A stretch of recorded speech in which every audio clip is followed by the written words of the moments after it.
믿음의 눈을 들면 감사가 넘친다. 네, 시편 121편 1절에서 8절 말씀 보도록 하겠습니다.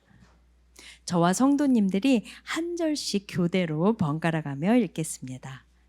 내가 산을 향하여 눈을 들리라. 나의 도움이 어디서 올까? 나의 도움은 천지를 지으신 여호와에게서로다. 여호와께서 너를 실족하지 아니하게 하시며 너를 지키시는 이가 졸지 아니하시리로다. 이스라엘을 지키시는 이는 졸지도 아니하시고 주무시지도 아니하시리로다. 여호와는 너를 지키시는 이시라. 여호와께서 내 오른쪽에서 내 그늘이 되시나니 낮의 해가 너를 상하게 하지 아니하며 밤의 달도 너를 해치지 아니하리로다. 여호와께서 너를 지켜 모든 환난을 면하게 하시며 또 내 영혼을 지키시리로다. 여호와께서 너의 출입을 지금부터 영원까지 지키시리로다. 아멘. 감사가 넘치는 대표 기도와 그리고 그 기도에 아멘으로 화답하시는 여러분의 모습을 보니까 사실 이 예배는 하나님께 이미 상달되었고 기쁘시게 받는 예배인 줄 믿습니다. 하나님께서 오늘 여러분들 심령 가운데 넘치는 감사를 주시길 바랍니다. 기도하겠습니다. 존귀하신 아버지 하나님, 참 감사합니다. 오늘 우리가 주님 앞에 섭니다. 주님께서 성령으로 말씀하여 주시고 성령의 새로운 힘과 지혜와 용기를 주시며 넘치는 감사와 기쁨을 허락하여 주옵소서. 말씀을 전하는 부족한 종은 가려주시고 성령님 운행하시고 예수님만 높임을 받아 주옵소서. 감사드리며 예수님의 이름으로 기도드립니다. 아멘. 감사는 영성의 촉도이며 영적 성숙의 열매라고 할 수가 있습니다. 제가 신학교에 다닐 때에 영성 발달이라는 과목을 들은 적이 있습니다. 이 과목을 통해서 영성 발달의 핵심이 그리스도를 닮아가는 것, 그리고 감사하는 삶에 있다는 것들을 배우게 되었습니다. 하지만 저는 이 과목을 배우면서 공부를 굉장히 열심히 하는 학생이었지만 이 과목을 가르치는 교수님이 잘 이해가 되지 않았습니다. 그리고 그 교수님의 말씀이 마음으로 와닿지 않았습니다. 심지어는 교수님 혹시 연기하고 계시는 거 아니야? 라는 그런 생각까지도 했습니다. 왜냐하면 이 교수님께서는 강의 중에 계속해서 이런 말씀을 하셨습니다. 나는 참 행복하다고. 나는 너무 감사해. 나는 너무 행복하다고. 나는 너무 감사해. 라는 이 말을 계속해서 하시는 거예요. 그러니까 그 감사의 고백을 듣는 제 마음이 그렇게 기쁘지 않았습니다.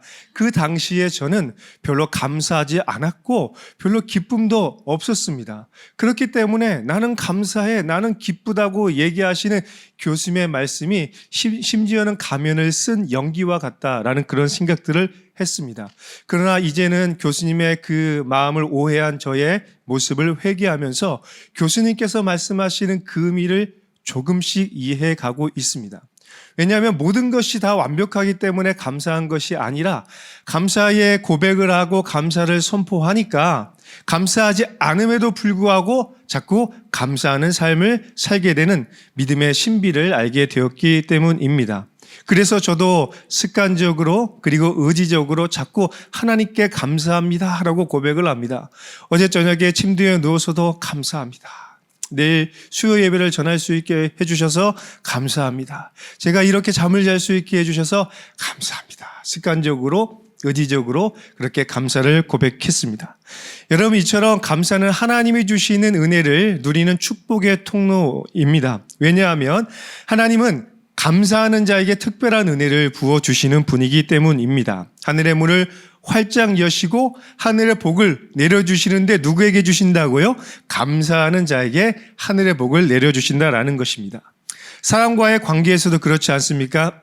조그만 것을 베풀었는데 너무 고마워요, 너무 감사합니다라고 이야기하면 다음에 또 더 큰 것으로 더 자주 섬겨주고 싶지만 무덤덤하게 마치 당연한 것처럼 감사를 표현하지 않으면 그 줬던 것도 뺏고 싶은 그런 마음이 우리의 마음인 것이죠. 여러분, 그래서 우리가 범사에 하나님께 감사할 때 하나님은 준비하신 축복을 더 배가로 주기를 원하시고 고난과 역경 속에서도 우리가 감사할 수 있는 믿음의 신비한 힘을 부어주신다라는 것입니다. 역경을 이기게 될 겁니다. 절망적인 현실을 소망의 미래로 바꾸는 놀라운 신비를 경험하게 될 것입니다. 이런 점에서 오늘의 말씀은 믿음과 감사의 함수관계, 영적인 함수관계를 잘 보여주고 있다고 할 수가 있겠습니다. 믿음의 눈으로 보면 감사가 달라진다라는 것을 보여주죠. 1절의 말씀을 함께 보겠습니다. 내가 산을 향하여 눈을 들리라. 나의 도움이 어디서 올까? 시인은 내가 산을 향하여 눈을 들리라라고 선포하고 있습니다. 왜 시인은 내가 눈을 들겠다라고 말하고 있습니까? 시편의 표제처럼 시인은 예루살렘을 향해서 지금 예배를 드리기 위해서 올라가고 있는 것입니다.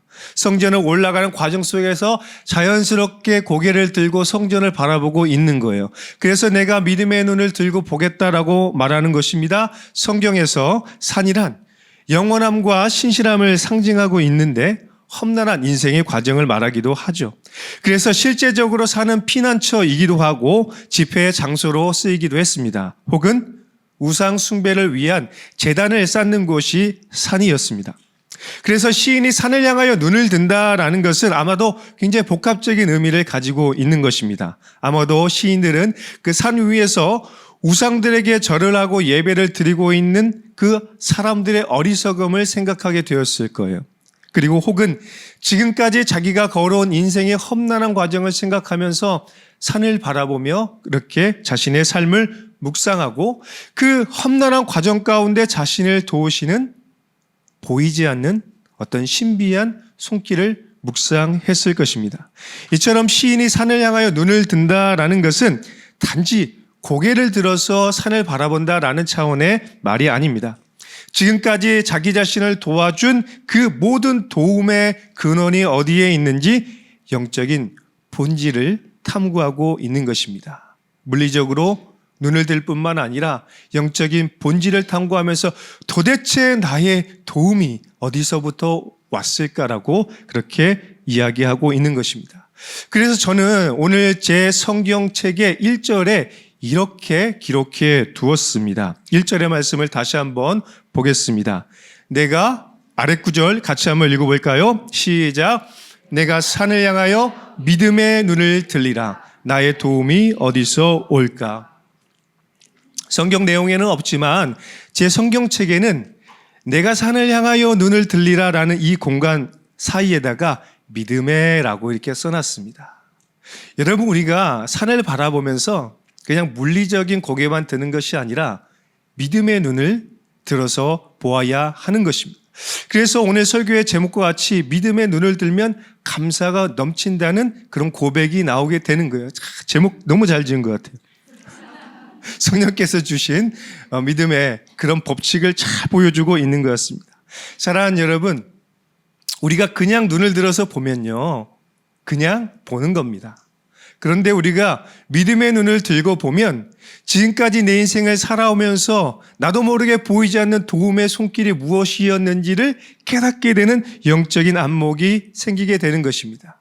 그래서 믿음의 눈을 보면요, 똑같은 세상도 다르게 보이는 거예요. 여러분, 들어오실 때 그냥 들어오셨을지 모르겠지만 은혜 받고 밖으로 나아가면 와, 이렇게 아름다웠어? 교청이 이렇게 아름다웠어? 라고 생각과 마음이 바뀌게 되는 것이죠. 똑같은 상황 속에서 어떤 사람은 감사를 표현하고 똑같은 상황 속에서 어떤 사람은 불평하고 불만하는 이유는 무엇입니까? 그것은 믿음의 차이가 있는 것입니다. 믿음이 충만한 사람들은 불평과 감사할 수 있는 상황 속에서도 오히려 그 상황을 주신 하나님을 신뢰하고 감사를 고백하게 되는 것입니다. 이처럼 믿음의 눈은 현실적이고 현상적인 것만을 바라보지 않습니다. 현상 너머에 더 깊은 영적인 차원이 있다는 것을 믿음의 눈으로 보게 되는 것이죠. 그래서 믿음의 눈으로 본다는 것은 우리 앞에 놓인 그냥 산을 바라보는 것이 아니라 그 산 뒤에 쫙 펼쳐져 있는 산맥까지도 볼 수 있는 영적인 천리안, 영적인 시야를 가진 것과 같습니다. 그러므로 오늘 우리에게 믿음의 눈이 있다면 우리는 모든 상황 속에서 감사를 선포하고 현재를 넘어 미래와 영혼을 바라보면서 오늘을 충실히 선물처럼 살아갈 수 있게 되는 것입니다. 그래서 시인은 이렇게 고백하고 있는데 2절의 말씀을 함께 보겠습니다. 나의 도움은 천지를 지으신 여호와에게서로다. 아멘. 시인은 자신의 모든 도움이 어디에서 온다고 말하고 있습니까? 누구로부터 온다고 말하고 있어요? 천지를 지으신 여호와에게서 온다라고 고백하고 있습니다. 여러분, 이 시인의 고백처럼 천지를 지으신 여호와가 우리를 도우신다. 이게 중요한 거예요. 여호와가 도우시는데 어떤 여호와? 천지를 지으신 하늘과 땅에 있는 모든 것, 온 우주의 모든 것을 지으신 그분이 바로 우리를 도우신다. 이게 중요한 것입니다. 여러분, 하나님의 창조주라는 것은 무엇을 의미합니까? 하나님이 전능하다라는 걸 말하는 거예요. 우리가 사도신경을 고백할 때 뭐라고 하죠? 전능하사 천지를 만드신 하나님 아버지를 내가 믿는다라고 했죠. 전능 이꼬르 뭡니까? 천지를 만들었다라는 것입니다.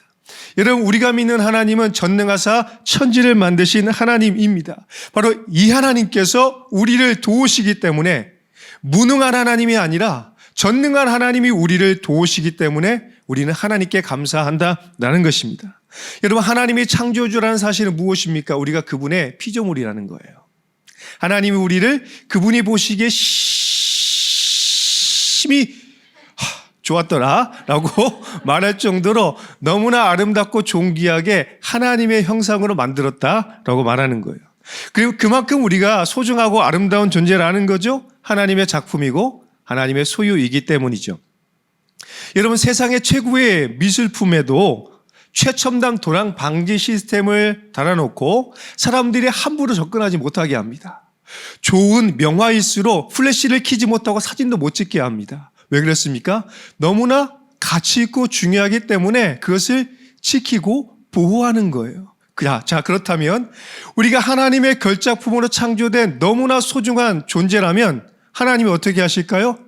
아무도 함부로 접근하지 못하게 우리를 보호하고 지켜준다라는 것입니다. 그래서 시인은 천지를 지으신 여호와 하나님께 감사의 고백을 하고 있는 거예요. 여러분, 그런데 여기서 우리가 주목할 점이 한 가지 있습니다. 하나님이 우리를 도우신다라는 이 말의 원어를 살펴보면 돕는 배필이라는 단어를 쓰는 에제르라는 단어로 쓰여져 있습니다. 여러분, 돕는 배필이 무엇입니까? 하나님이 아담을 창조하셨을 때 하와를 뭘로 줬어요? 돕는 배필로 주신 거예요.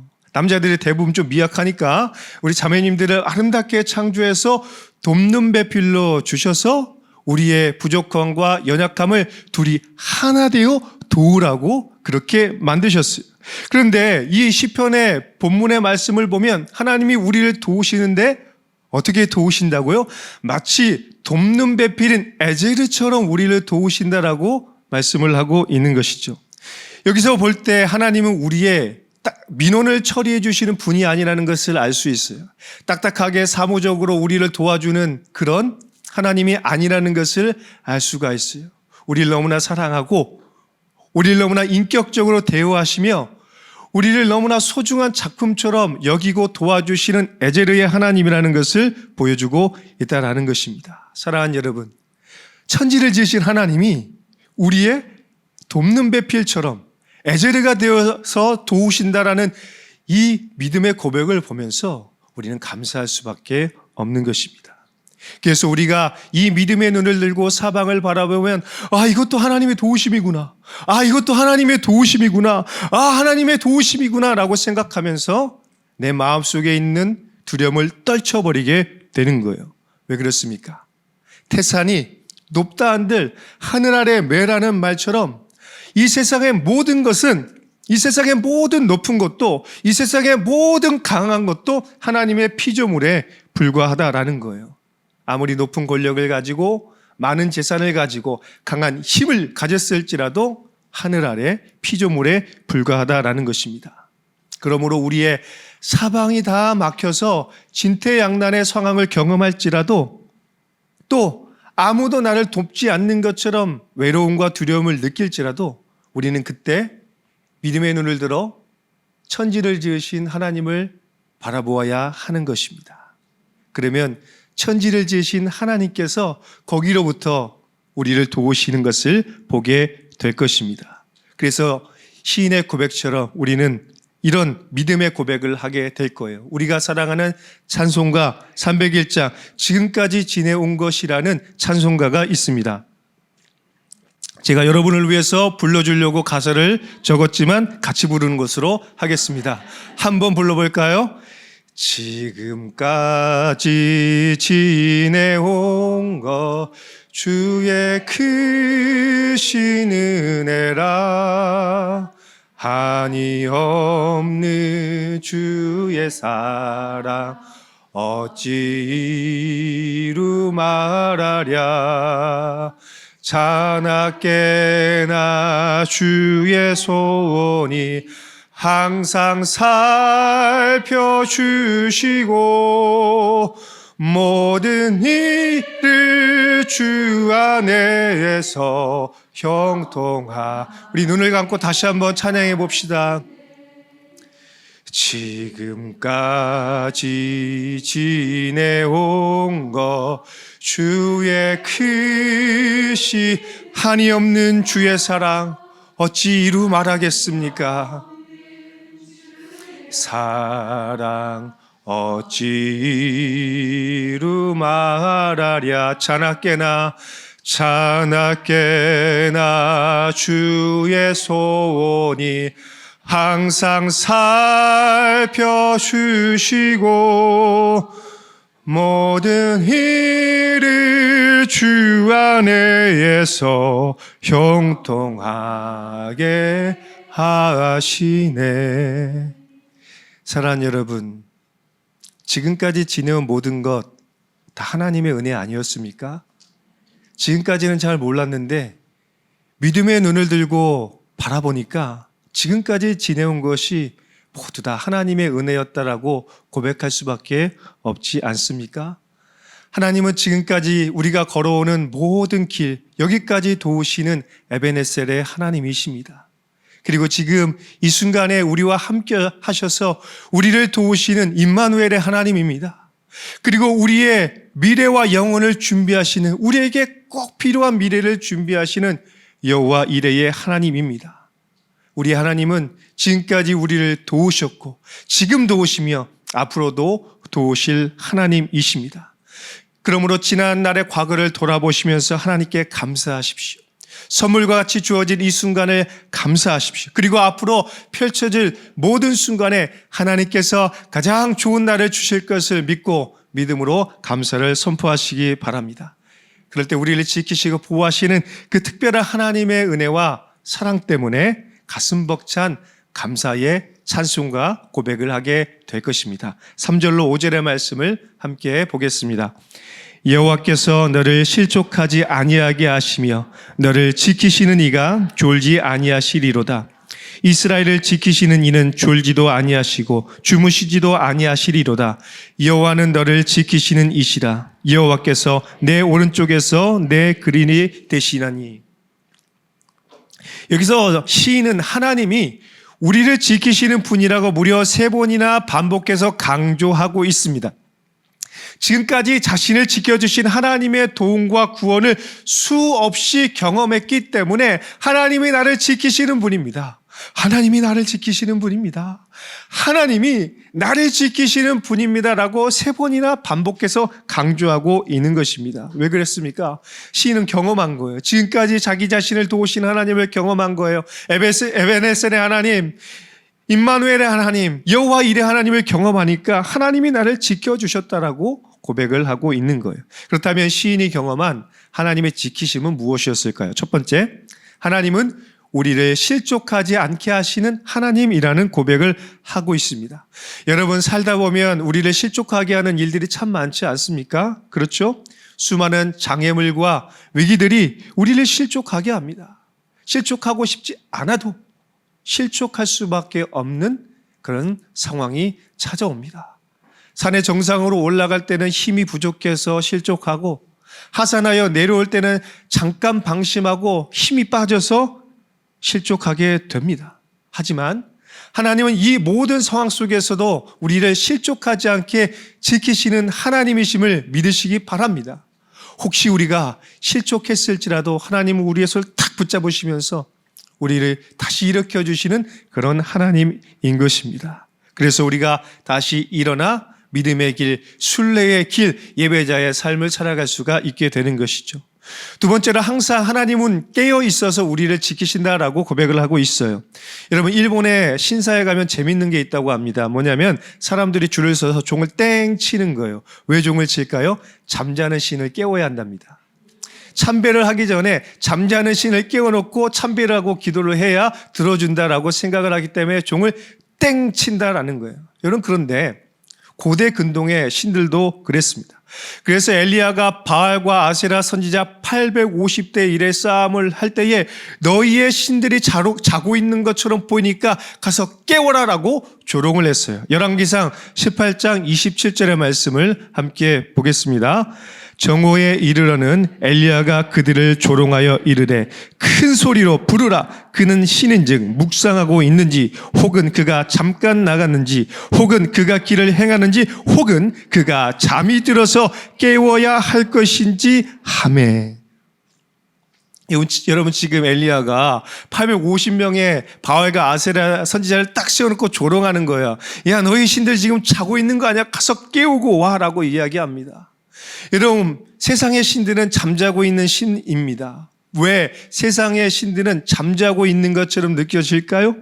세상의 신들은 사람이 손으로 만든 금은 목석에 불과한 우상에 불과합니다.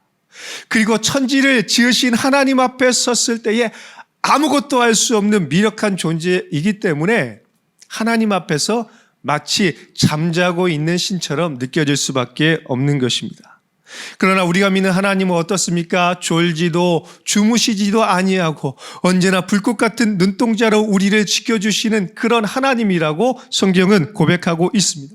그래서 오늘 우리가 하나님 안에서 평안을 누리고 하나님 안에서 안전함을 누릴 수 있는 이유는 하나님이 우리를 지키시는 분이기 때문인 것입니다. 그러므로 혹시 오늘 여러분 마음속에 불안과 염려가 있습니까? 그렇다면 여러분 그걸 좀 내려놓으십시오. 내일 일은 내일이 염려하라. 내가 아닌 내일이 염려하라. 곧 나의 영역이 아니라는 말씀과 같이 모든 불안과 염려를 억척스럽게 악착같이 붙잡고 내가 해결하려고 하지 말고 우리를 언제나 지키시는 하나님께 내려놓고 하나님의 보호하심을 믿고 편안한 쉼을 누리시길 바랍니다. 왜냐하면 하나님께서 우리의 오른쪽에서 그늘이 되어주시기 때문이죠. 연애할 때 여러분의 형제님들이 여러분의 그 얼굴에 햇빛을 가려주려고 이렇게 했던 심쿵하겠던 날들이 있지 않습니까? 죄송합니다. 아닌 것 같네요. 드라마의 주인공들은 그러잖아요. 우리 여주에게 햇빛이 가지 말라고 잠자고 있을 때 그늘이 되어주는 그런 남주들이 있습니다. 여러분, 그런데 우리 하나님이 그런 그늘을 우리에게 제공해 주신다라고 말씀을 하고 있어요. 여러분, 오늘 우리에게는 그늘이 필요합니다. 특별히 이스라엘 같은 땅에서는 그늘은 너무나 중요한 피난처가 되는 것입니다. 이스라엘은 습기가 적기 때문에 그늘에만 들어가도 시원해서 숨을 쉴 수 있고 살아갈 수가 있습니다. 그래서 하나님께서 우리 오른편에서 그늘이 되어주신다라는 것은 굉장한 의미가 있고 우리의 피난처가 된다라는 거예요. 여러분, 그런데 하나님께서 만들어주신 그늘은 얼마나 좋을까요? 그 전능하신 오른손으로 만들어주시는 그 그늘은 얼마나 좋을까요? 추운 날에, 그리고 더운 날에 우리 지자체에서 간이 텐트를 만들어 주잖아요. 그럼 거기 들어가서 햇빛을 피하고 또 추위에서 바람을 피할 때 지자체의 고마운 마음이 있잖아요. 그 간이 텐트도 우리에게 힘을 주고 우리가 잠시 쉬어갈 수 있게 해줍니다. 그런데 전능하신 하나님께서 우리를 위해 만들어주신 그늘은 얼마나 좋을까요? 우리의 상황과 필요에 꼭 맞는 맞춤형의 그늘이 되어 줄 것입니다. 아무리 강한 바람과 아무리 추운 날에도 우리를 지켜주는 너무나 좋은 그늘이 될 것입니다. 어떻게 그것을 알 수 있습니까? 하나님은 광야에서 이스라엘 백성들에게 구름 기둥을 만들어 주셨어요. 낮에는 너무 더우니까 밤에는 불기둥을 만들어 주셔서 추위를 피할 수 있도록 따뜻하게 해주셨습니다. 룻과 같이 인생이 무너진 사람들에게는 보아스라는 만남의 그늘을 제공해 주셔서 그에게 꼭 필요한 그늘을 제공해 주신 거예요. 마찬가지로 오늘 우리의 삶에 이런 그늘이 필요할 때 하나님은 어느 순간 우리 오른쪽에 살며시 나타나셔서 우리가 심쿵하도록 우리에게 그늘을 만들어 주시는 그런 하나님이십니다. 우리의 선한 목자 되신 하나님께서 우리를 지키는 울타리와 보호막을 제공해 주실 줄 믿습니다. 제가 신학교에 다닐 때 하나님께서 특별히 저의 생명을 지켜주셨다라고 느꼈을 때가 있습니다. 항상 그렇지만 특별한 날이었습니다. 주일학교 교사로 섬기던 어느 날 제가 캠프파이어를 위해서 아이들을 위해 캠프파이어를 준비하고 있었습니다. 그런데 그날 비가 좀 보슬보슬 내렸기 때문에 불이 안 붙는 거예요. 우리 아이들 이 불을 봐야 되는데 뉴젠 교사의 마음으로 어떻게 할까 고민을 하다가 어리석은 생각을 했어요. 그래, 휘발유를 뿌려야겠다. 그 주변에 그때는 제가 어리석었습니다. 휘발유를 뿌리고 불을 다 붙였는데 불이 그렇게 생각보다 많이 잘 붙지를 않는 거예요. 그럼 휘발유를 더 부어야겠다 생각하고 휘발유통을 들고 휘발유를 이렇게 툭툭 그렇게 뿌렸습니다. 그런데 어느 순간 휘발유 호스 끝에 불이 살짝 붙은 거예요. 순간 제가 당황을 했어요. 내정지가 와서 이거 어떻게 하지 하면서 이 불을 털어서 꺼야겠다라고 해서 휘발유통을 막 털기 시작을 했어요. 그런데 순간 아주 잠깐의 찰나의 순간에 내면 속에 이걸 던져야겠다는 생각이 들었어요. 그리고 그래서 싹 던졌는데 팡 하고 터지면서 높이 한 3m, 4m의 불기둥이 확. 그 순간 저는 하나님께서 날 살리셨구나. 마치 다니엘의 세 친구를 살리신 것처럼 하나님이 이 미련한 강 목사를 쓰시기 위해서 그 순간 지혜를 주셔서 나를 살리셨구나라는 생각을 하게 됩니다. 저는 그날의 충격과 공포를 사실 아직도 잊지 못합니다. 생각하면 눈에 선해요. 하지만 하나님께서 저를 지켜주셨기 때문에 제가 지금 새로운 교회에 와 있습니다. 여러분, 오늘 우리가 살아가다 보면 이렇게 미련한 행동을 할 때가 있고 크고 작은 위기에 빠져 있을 때가 있습니다. 그런데요, 하나님께서 그 순간에 우리를 지켜주시는 거예요.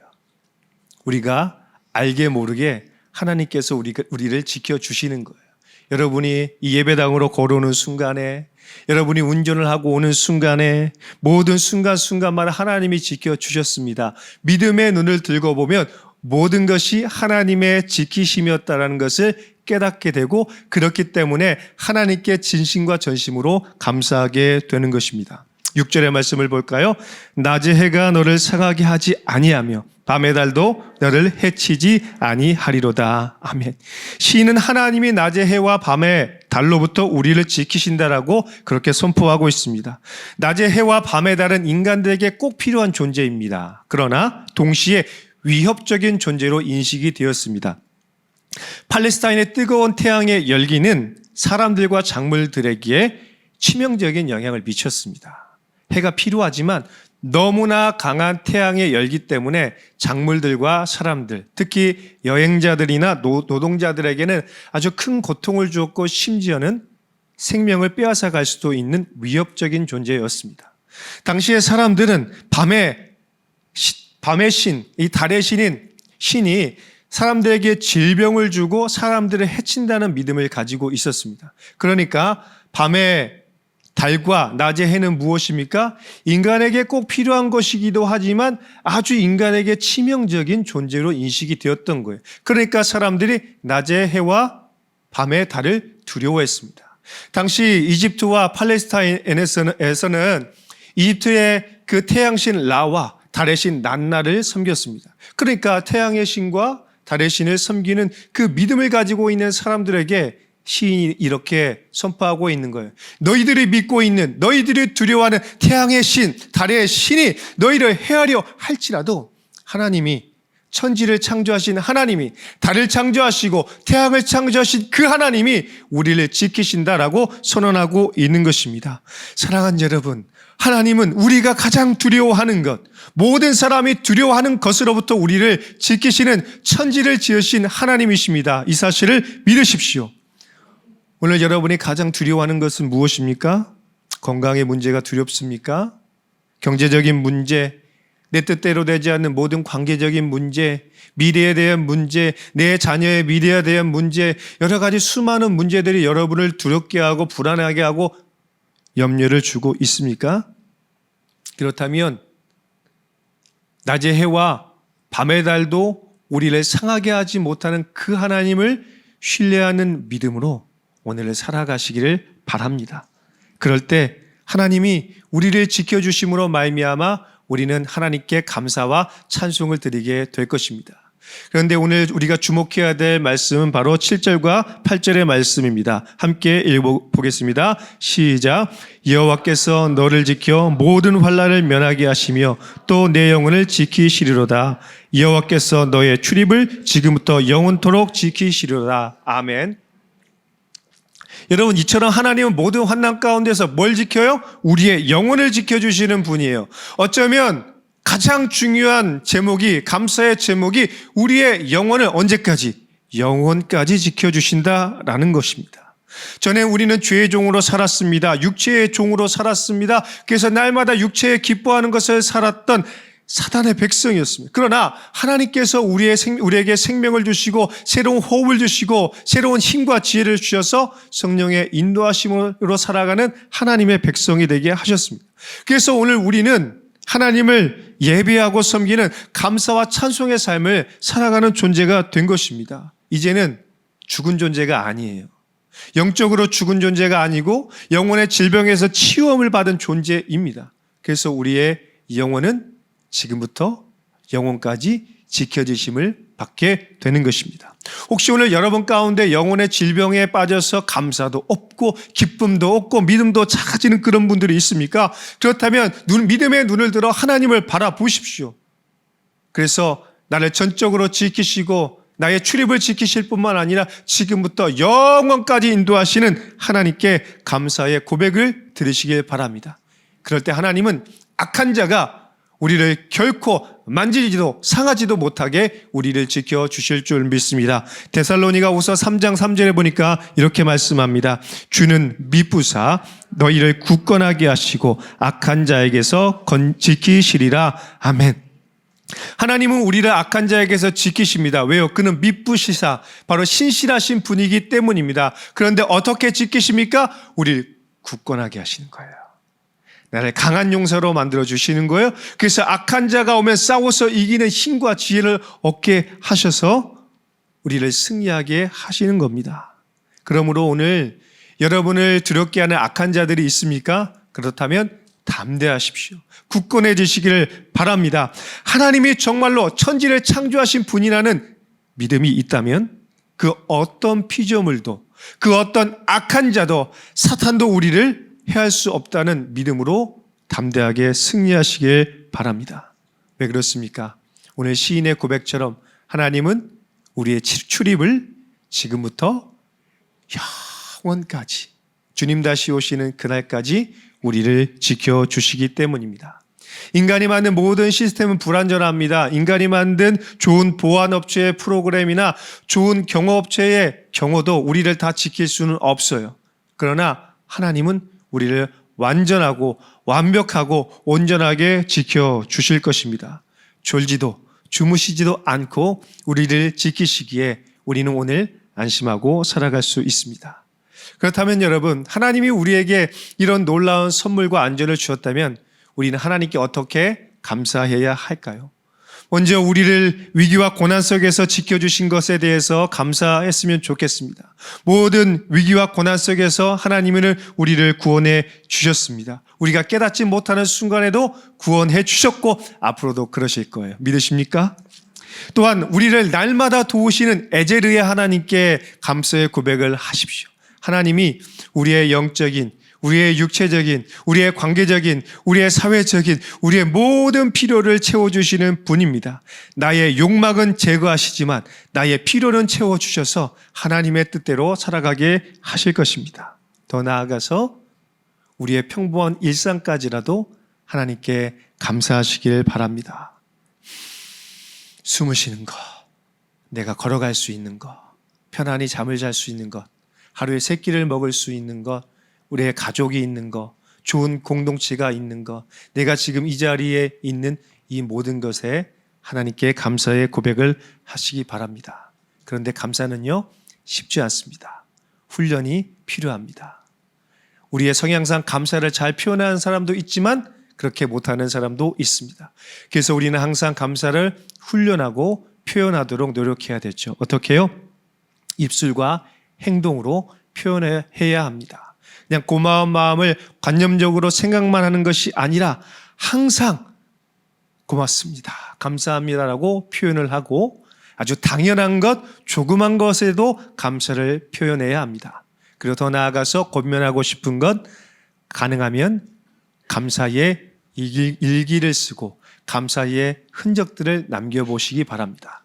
여러분의 SNS, 여러분의 일기, 여러분의 삶의 공간에 하나님께서 주신 그 감사의 제목들을 기록해 보시고 그것들을 보시기 바랍니다.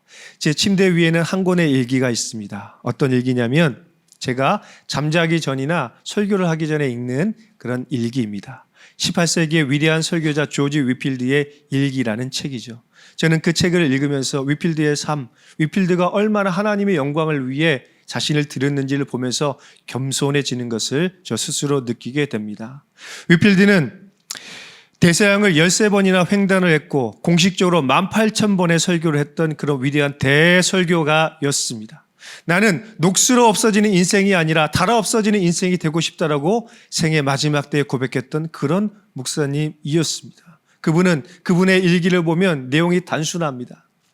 나는 오늘 성도들에게 기도문을 읽어줬고 성경을 가르쳤고 나는 설교를 했다. 하나님이 힘을 주셔서 내가 설교를 했다. 하나님을 송축한다. 내 몸이 부서질 것 같지만 하나님이 내게 힘을 주셨다. 하나님을 송축한다. 일기의 내용이 이렇게 단순합니다. 지루하지만 단순하고 단순하지만 영성의 깊이가 있는 일기입니다. 오늘의 시편은 바로 시인이 하나님께서 자기에게 주신 그 놀라운 은혜를 기록한 감사의 일기라고 할 수가 있을 것입니다. 사랑하는 여러분, 오늘 여러분도 여러분만의 감사의 일기를 여러분의 가슴에 그리고 여러분의 입술을 통해서 여러분의 삶을 통해서 감사의 일기를 작성해 보시기 바랍니다. 그럴 때 오늘 이 시편을 보면서 우리가 믿음의 눈을 들어 감사가 충만해지는 것처럼 여러분을 바라보면서 많은 분들이 감사가 충만해질 줄 믿습니다. 함께 기도하겠습니다. 존귀하신 아버지 하나님, 참 감사합니다. 부족한 종이 주의 말씀을 증거했습니다. 하나님, 오늘 우리에게 믿음의 눈을 주셔서 믿음의 눈을 들고 감사와 찬송의 삶을 살아가게 하여 주옵소서. 모든 어둠과 절망은 물러가고 하나님의 은혜로 승리를 선포하는 우리가 되게 하여 주시옵소서. 감사드리며 예수님의 이름으로 기도 올려드립니다. 아멘.